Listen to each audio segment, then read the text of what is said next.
زما بندا په نفلو نزدیکیږي بیا چې زه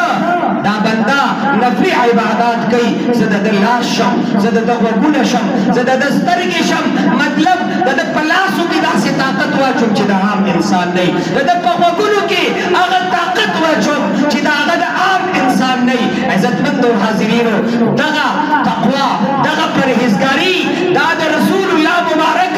سره په محبت باندې ملاویږي دا د نیکانو اولیاءو په صحبت باندې دا مقام او مرتبه ملاویږي او دا الله جل جلاله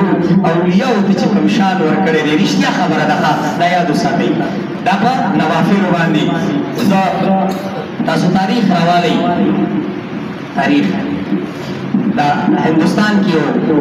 صاحب تیر دی خواجه باقی بالله رحمت الله تعالی علیه دا دین چې ما تا ته رسېدلی دا په ګپ باندې نه دی ها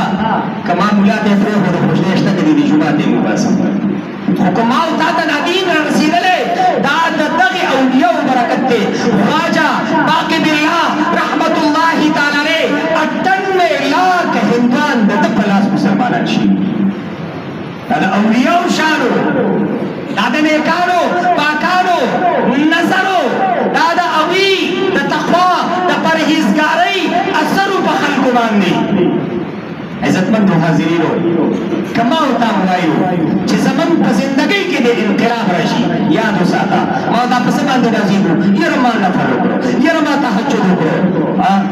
وایو که نه الحمدلله ښکلې خبره ده خدا یاد وساته که ته وې چې زما په زندګۍ کې د انقلاب او چینج راشي د نیکانو سره کېنه د چا سره کېنه د نیکانو سره کېنه ځکه رحمان بابا وایي په محفل د اولیاو به سره زر شي رحمان بابا وایي په محفل د اولیاو به سره زر شي که ویلوټه یا کاڼې د صحرا او مولانا ایروم رحمت الله تعالی علیه مبارک فرمایي او زه به په دې باندې خپل تقریر راوړم کوم انشاءالله که ژوند و دې ټاپک باندې به نورې خبرې وکړو چېرته خو مولانا ایروم فرمایي یک زمانه صحبتی با اولیا بهتری از 100 سال طاعت بیریا ای د نیکانو پاکانو سره یو لمحه یو سکند ناسته دا د 100 کالو قبول شوي عبادت نه بهتر دی د 100 کالو قبول شوي عبادت نه بهتر دی الله دې زموږ او ستاسو نصیب وګرځولی کړي